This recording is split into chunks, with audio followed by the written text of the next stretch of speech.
So you spot an online scam, let's say sent to your email. Have you ever wondered who is behind that keyboard sending that to you? Well, that email may have been sent to you by somebody who is being forced to send it, a victim themselves of human trafficking. We are joined from Hong Kong right now by Cesare Podkula, reporter for ProPublica, who first covered this story. Good morning to you. Good morning. Thanks for having me. So give us a little bit of the background here. How do these traffickers lure their victims?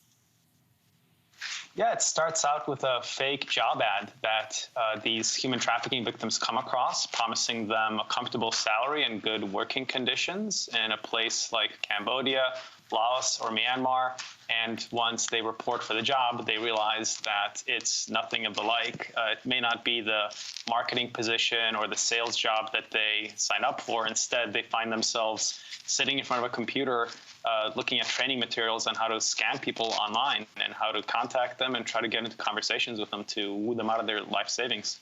So are these victims flown to those countries? Yeah, so they may fly. Sometimes I've heard of situations where they are smuggled in on boats. Sometimes they may arrive at a border city if they're told that they're reporting for a job somewhere inside China. And then when they get to that province, they're then smuggled across the border and find themselves trekking across Vietnam into Cambodia. So there's various routes, but they all end up in the same destination, which is some compound where they're forced to scam people. So this phrase I'd never heard before, pig butchering. I guess that's the scam referred to as that. What is that exactly? Yeah, that's really the most popular scamming technique that's originating from these scam compounds in Laos, Cambodia, and Myanmar. And it gets its name from an analogy to just how a farmer will fatten up a hog before slaughtering it. These scammers are trying to fatten up their own payday by first starting a chat with their victims, winning their trust, and once they win their trust, then psychologically manipulating them to deposit larger and larger and larger amounts of their life savings into fake brokerages and websites that the scam syndicates have set up.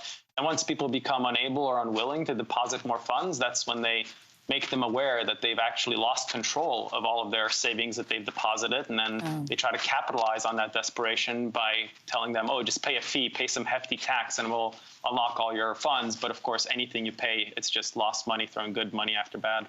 And they have a hold on you. So for victims of trafficking, forced to run these scams, who are they targeting exactly? People all around the world. The global nature of this is really unprecedented.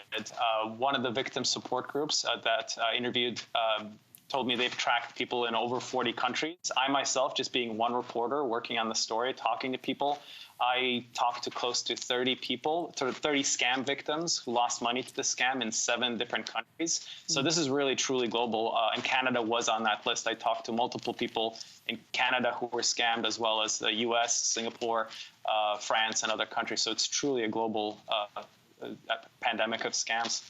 What are the red flags to look out for? So you should be wary if you get one of these messages that maybe have already popped into your phone from a friendly stranger who seems to have gotten the wrong number and says, oh, is this Bob? I'm sorry, I've got the wrong number, but let's keep talking. That's one of the usual scripts that you see them using. They're also hiding out on various social media networks and dating websites where they set up fake profiles. So really, anytime a friendly stranger online starts chatting you up and starts sending you alluring photos of their fancy lifestyle and then makes the transition to investing in cryptocurrencies and offers to teach you, that's the red flag to walk in the other direction. So what is being done by law enforcement to crack down on this? So law enforcement around the world are aware of this scam.